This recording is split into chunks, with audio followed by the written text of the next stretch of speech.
Welcome back here, guys. Today we're going to do ourselves some 45 auto ballistics gel testing, and what I picked up at the store are some Speer Gold Dots. These are the Generation 2. That's what I'm presuming the G2 stands for. Right here's the box of them, and I picked these up for $39.99. After tax, that was about $42.39. This is a box of 20. These are 230 grain plus P hollow points. So we got a little over $2 a shot. Pretty pricey whenever you compare this to 9mm. You're looking at a good 50 plus cents to cheaper 9mm at $1 more per shot whenever you're selecting 45 auto ammo. Same applies as per ball, 45 ball ammo. Same thing, no difference. You're still looking at about another good 50, 70 cents more a shot with ball ammo. But getting that out of the way here, just going over a brief overview of the box here. Here's one of the back sides. It just says Gold Dot G2 next generation duty ammunition, 45 auto plus P, 230 grain, and it comes with a nice little picture there showing what it's supposed to look like when it flowers out. I did search over the box. There is no claimed or advertised velocity, barrel lengths, anything. The only thing that I did notice different, and all plus P boxes do include this disclaimer, which states, quoting, cartridges with a plus P or plus P plus on the head stamp are loaded to higher pressure for greater velocity. Use plus P or plus P plus cartridges only in those firearms recommended by firearm manufacturers. Well, I can't speak for all 45 autos out there or all 1911s, but I can speak for ours today. This is a TISAS, and I hope I'm pronouncing that right. Sounds a little weird. Bear with me, please. But our TISAS replica of a 1911 A1. It's not an original A1. Good luck trying to find one of those that you couldn't go out and buy a cheap used car for. This guy, however, though, is faithful to the original 1911 A1, and it was only $430. After a rebate, it was only $400. I'll gladly pick up a replica. Even getting a 1911 for sub 500 today. I mean, not to toot my own horn here, but I am kind of quite proud of that purchase. Then again, its MSRP really is only around like $430, $450. Came with a nice case though. So again, that's just me. That's what we're testing this out of. This is a full-sized GI 5-inch replica of the 1911 A1. I have no complaints about it. Since my previous video, which was just a whole bunch of fun, really it wasn't scientific at all, it was just fun. Put a couple hundred more rounds through this. Still have yet to experience any failure of the fires. We've had a couple failures to extract, a couple, mainly stovepiping was the issue, but as the round count has gone up, our number of stovepipes have significantly gone down to, I think the last primer box I used, I put around good solid 80, 90 of the 100 primers. in that little sheet, and I did not go through one single stovepipe. So cheap 1911s can and do operate. Comes in that balancing there of, do you want a $1,000 gun but only 100 rounds of ammo, or do you want a $500 gun and maybe like 500 rounds of ammo? Go with the cheaper gun, more bullets. It's more fun for you, unless you already have a bunch of cheap guns, and in that case, then you can start splurging out. That though, this here's what they look like. These are the Generation 2 Gold Dots. Hopefully your camera there is focusing on that. Keep my head out of the way. They got some weird polymer plastic fill inside of the hollow point. These are 6 petals. And if we go back off to the box here, read off the other side, it'll explain what that fill in the hollow point is. Because if you go out and buy these and you look at them, you're going to say, well, that's a little weird. That kind of just looks like a flat point. It's like a semi-wad cutter.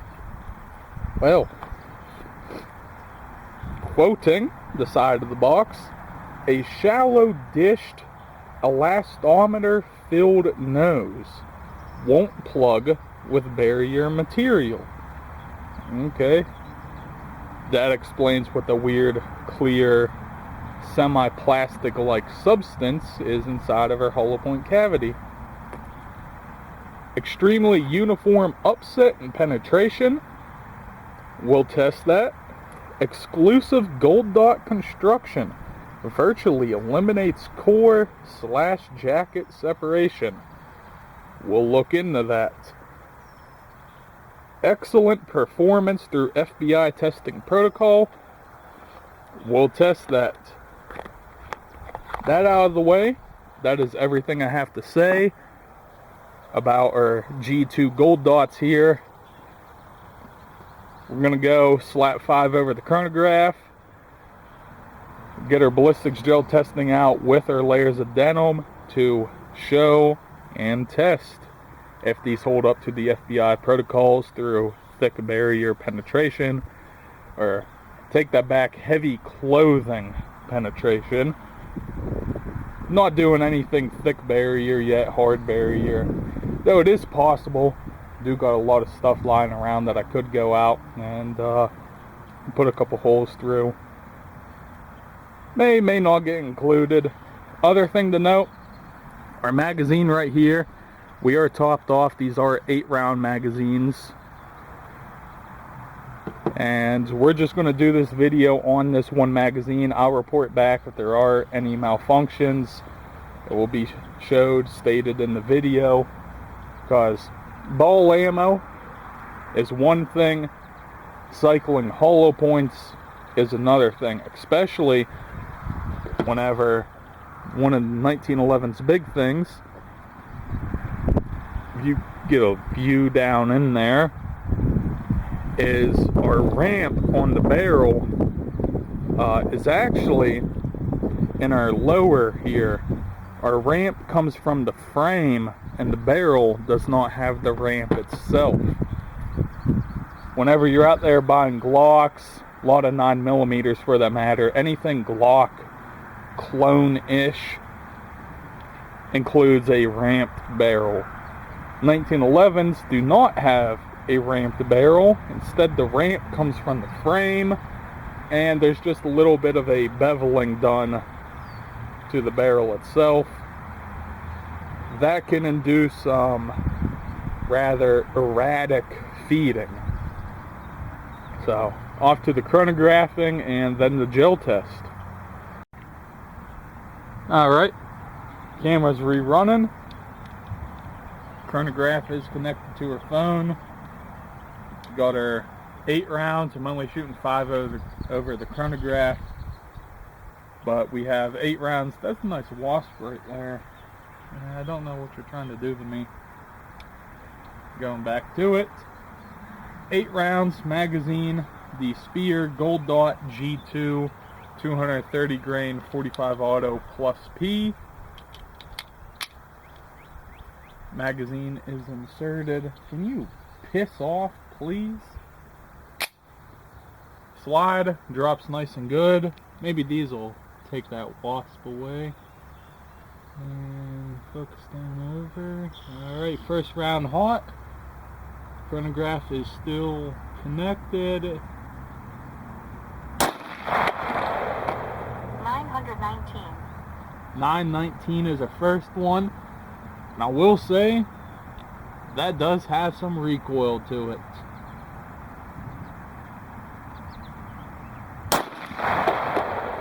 923. 939. But once you get a couple shots, 2-3 shots, third shot there, honestly, felt no different than shooting standard ball. First shot plus P, little bit spicy, but the following shot, second shot was little less, third shot very much less. Fourth shot coming down, see how our sight picture holds. 917. 917. 920. And 920.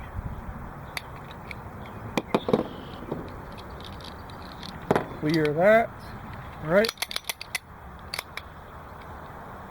We're cleared.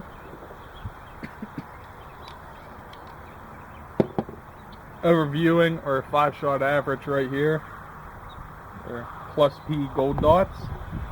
923 feet a second. Extreme spread of 22 with a standard deviation of 8. Temperature outside 77 degrees. Barometric pressure 30 inches of mercury. Bullet weight 230 grains. Gave us an average energy of 435.65 foot-pounds. We will round that up to 436. Enough of my rambling. Ballistics gel is going down there. We're going to feed one of these. Ah, you son of a... I'm going to have to cut that out. I just got jacked up by that hornet there.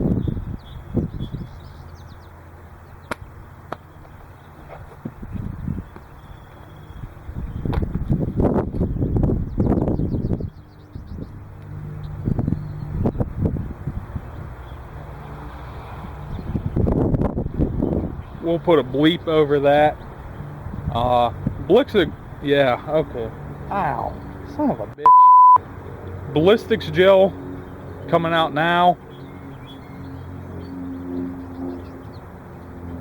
So I'll see you shortly. 3, 2, 1.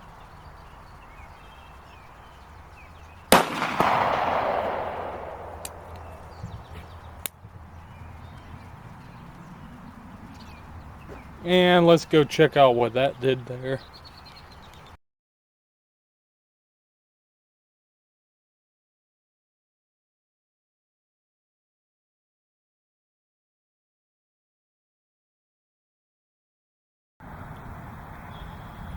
Well, what can we note here out of this?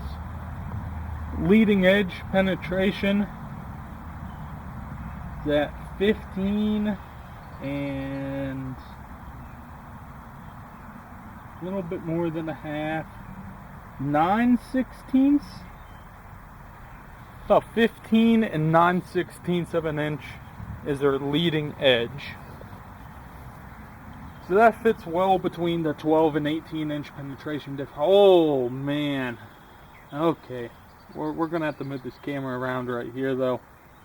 Initial penetration though opens up at around the ½ inch mark inside, and it definitely lets you know it's a hollow point. Okay, we'll move the camera a little bit closer so that way you guys can get a more clear picture what I'm seeing right there. And it doesn't taper off fully until around the 7.5 inch mark. So from half an inch, 7.5, that is 7 inches total. We are looking at least with my thumb, that's over the knuckle. It's almost the whole thumb length. Around 2.25 inches of vertical up and down expansion. Just taking a brief look from the top down over that. Same thing that seems to apply right there. And that was with denim. Relatively slow, around 923 feet a second, as our velocity from our chronograph testing showed us. But, that's potent. So let's get this guy a little bit closer here, and that way you guys can hopefully see what I'm talking about. That is a wicked 7-inch wound cavity right there. 6 petals, just devastating.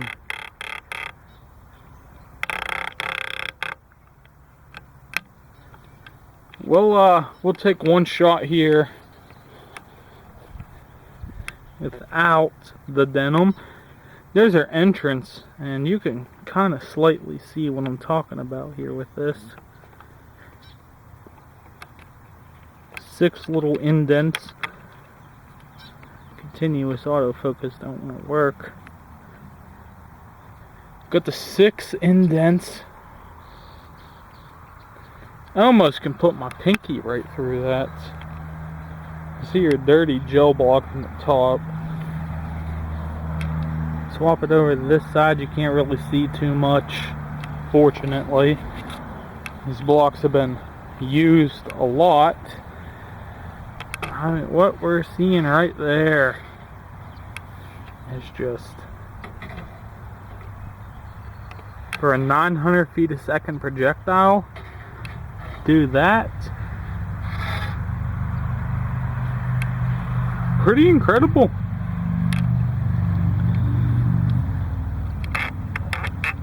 So we're gonna take one more without the denim blocking it and see how we compare.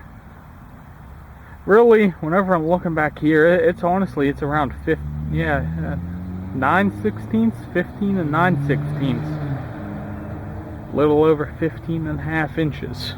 So I'm gonna spin the blocks around, take one more shot, and we'll see what we get.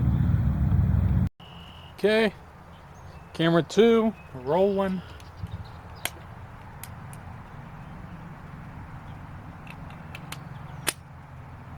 High speed rolling. This is shot number 2 without the denim plug. 3, 2, 1.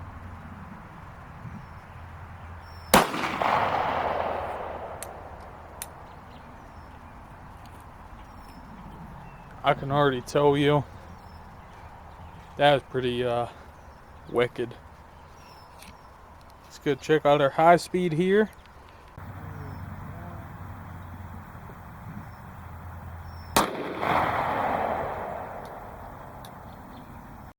Well, kind of sucks that I was a bit of a dummy and I never ran that in high speed. But what we're looking at here without the denim, that is a beautiful opening. A half, 9/16, 10/16, 5/8, around 14 and 5/8 inches penetration is what we saw here without the denim. Go over, take a quick little zoom in here what that entrance looks like. Same thing, around half an inch inside before it really starts to open up. That is wicked, to say the least. And you watch those 6 petals right there. They start to go as that bullet rotates. Peak again, around the length of the thumb, maybe a little bit more actually. That's around 2.5 inches of vertical peak, and that applies horizontal as well. Taking a brief look here what her entrance looks like. Same thing, just about stick a pinky into it there. That was going, and we just take a brief little look over. Get you unzoomed. We'll re-zoom actually right there. That's our projectile. Sitting at around the 14 5/8 inches leading edge. Opened up beautifully, and we just follow that track where we go to zoom out here, as it opens up big time.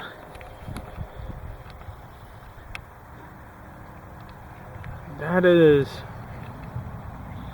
same as what we saw with the denim though. Nice big open, multiple petals. I can feel it right there. There's our entrance.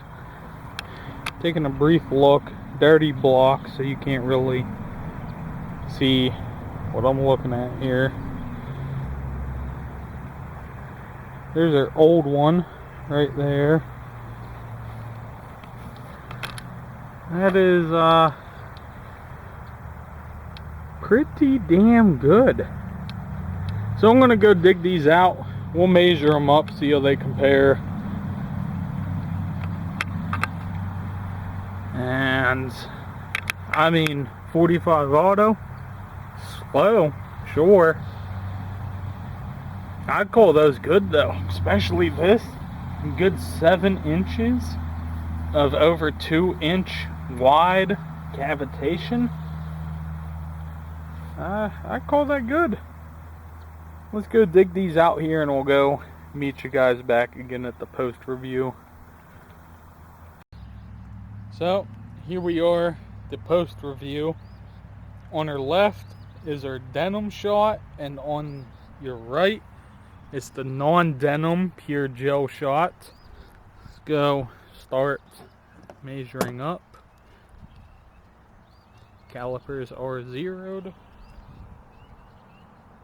And starting from our first set of petals, 0.7045 inches, stated right there.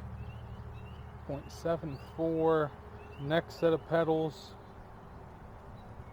7445. Next set is 738.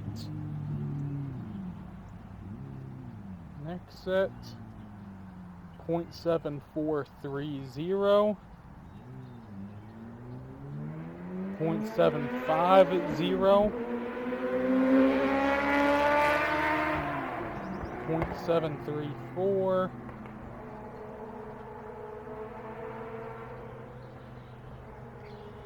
0.7405. Okay, we've gone full way around. So with our denim shot, we have achieved a solid 0.7 of an inch plus a couple hundredths. We'll go average out what we saw exactly right there. Around 0.7273 though. Next, our non-denim. We'll start with this petal.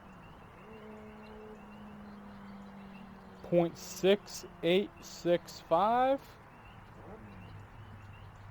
0.7 on the dot. What we'll notice here is our non-denim shot came in a little bit faster, caused their petals to fold back on themselves. 0.680, 6855. Got something trying to climb up my leg. At least it's not a bee trying to sting me in the armpit again. That hurts. 0.7025. And that was around 6.8. Let's find those pedals again. 0.6860. And we should be back to where we started. 6835. 7025. 6835. So, I mean, really, what we're seeing out of this here, 0.4925 total height, 0.533. Our non-denim shot,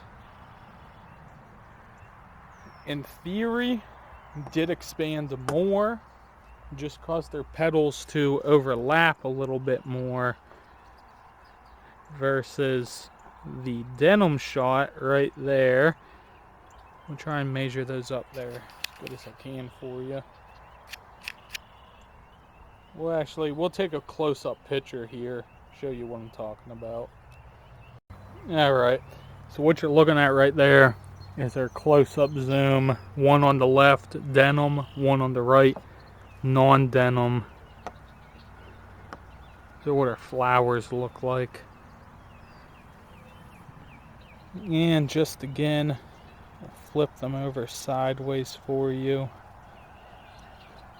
Give you a sideways comparison. Our non-denim bullet over expanded, where our denim shot bullet held pretty perfect together. Let's give you looks from the base down here now. I'm gonna have to mess with the camera, but those are base down looks right there. Notice that our denim shot, our pedals are out a little bit more versus our non-denim, which forced the pedals in a little bit more. I just had something fly and land inside of my ear. That was real pleasant. But I'm gonna go slap these up onto the scale here. We'll start with our denim bullets. Should be 230 grains. I did wash these out in warm water prior to our measuring here.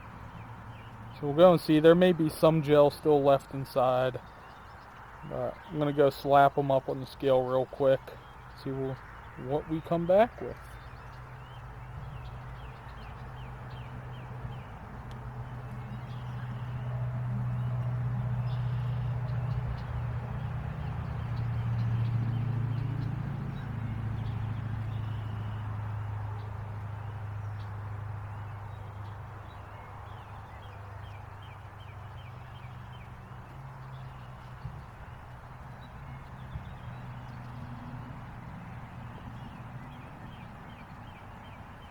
For our denim bullet, we got 231.9 grains. And our non-denim, pure gel based here, I'm going to go slap this on the scale and come back.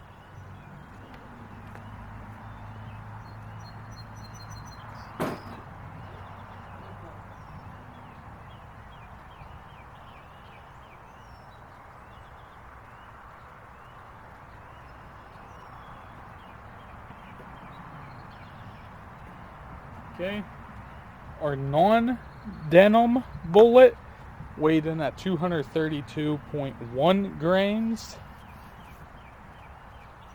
So, a 0.2 grain difference. I'd say that's within margin of error. Probably just whatever gel is still stuck up inside of those pedals. Both weighed in a little over advertised weight. But at our velocities that we're seeing, 923 feet a second, seeing around another 2-3 grains of weight is not a disadvantage. That's actually fairly welcome. That though, we're concluding our Speer Gold Dot G2 plus P review out of our 45 auto. Right there. And with this camera, I can't unzoom while it's recording. So that's a bit of a bummer. There's our 45 auto. Right there. I'd say definitely with 100% certainty 45 does open up a much larger wound channel than 9mm. Is it worth the difference? We'll just go back to our bullets here. Looking at those sizes, 9mm typically around 0.55, 0.6. These are 7/10 and above per shot. They definitely create larger wound tracks. There's no denying that. Price per round difference though, a good 50 cents to $1. If you're counting in that versus area, which is a odd way to measure effectiveness, but wound channel area for permanent cavitation, I would give it the 9mm per $1. But per shot, 45, I mean, there's no comparison to it. These are 12 gauge shotgun slug diameter versus 20 gauge from the 9mm. If you ever cast a 20 gauge or simply stuck a 20 gauge down a 12 gauge bore, there's quite a bit of free space left open. That though, this is ending our review of our Speer Gold Dot ammunition review and our calibrated ballistics gel. Thank you for watching. If you have any comments, concerns, questions, anything to add, please post them down in the comments here. We'll continue to further test more 45 automatic defensive ammo in the future and continue to improve on our ballistics gel standardization and hopefully clearness. Once I get my little supply of peroxide in, should have clear blocks again. I'll see you guys in the next one.